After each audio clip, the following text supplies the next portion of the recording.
There are only two tragedies in life: getting what you want and not getting it. A quote by Oscar Wilde. I came upon this quote by accident, and considering when I found it, it struck me as deeply contradictory, but also deeply true. This quote calls to a side of me that I can rarely bring myself to admit exists, that I worry obsessively about getting what I want. Then I worry about never getting it. And then I worry about getting it, but never being deserving of it. One thing I note is that in this entire ordeal, I'm never satisfied. There's a constant gnawing feeling in my chest, an unpleasant tingling anxiety that I cannot shake, that this thing that I want will never be mine. In this video, I wanted to get into why this quote might speak true for many of us, that it may be that the object of our desire is not in itself what we want, but rather the struggle that we endure to attain it. This struggle serves to validate our wanting it in the first place. In many ways, the struggle is the prize. Just a reminder, these are just my personal thoughts. I tend to mull over these things that confuse me. If you have also considered this topic, let me know your perspective in the comment section. I realize how unhealthy the phrase, "the struggle is the prize," is. Occasionally, the irony of this hits me as I remember the positive mindfulness that I've been easing myself into these past few years.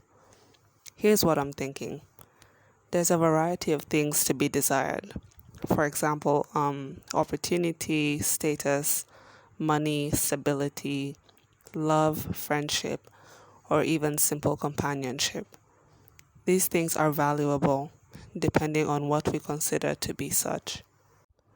To get these desires, we must be in two schools of thought: A, destiny, and B, hard work. Because I introduced my argument with struggle, I think I fall squarely into the hard work camp. And because I'm making a subjective and likely flawed claim, I'm going to focus this entire video on the school of thought B. With hard work and struggle in mind, I'll just harken back to what inspired this video in the first place: the tragedy of getting what you want and the tragedy of not getting it. I think relentless hard work is both a tool to overcome struggle, but also an excuse to never fully embrace the rewards of said work. Like, if I work hard enough, I can feel like I earned it, but I never have to stop and consider the end of it, because stopping is synonymous with death of an old dream, an old purpose. I've observed this behavior in myself and those around me, where we set a goal, put everything we have into it. This drive consumes us, and even after we surpassed our goal, we don't know how to stop.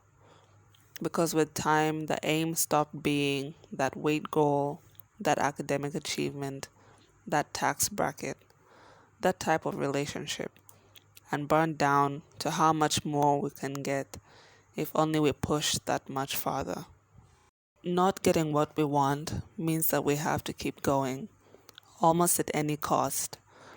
This is particularly detrimental if we are already burnt out.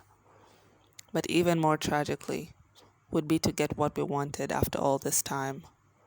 There's a strange paradox in that. On one hand, you're relieved, but on the other you start to panic about what to do next. And getting what we want becomes a tragedy because it means that we have no more reason to keep on working, and it challenges us to stop and enjoy what we have earned, and then challenges us to find a new dream. I don't know about you, but that terrifies me, to dream again. These thoughts swirl in my mind as I stand on the verge of change. My emotional reaction was confusing to me.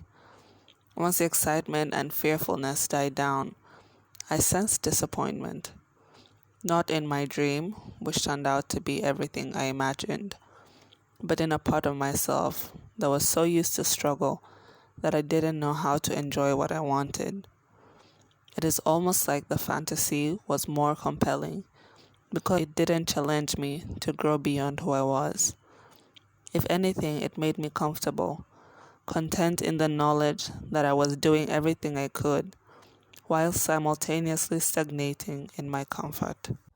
There is no quick resolution to these thoughts, but I thought I'd share, allowing other people to ponder their own dilemmas. Perhaps one silver lining is that self-reflection is a gift that can help us unravel these existential crises.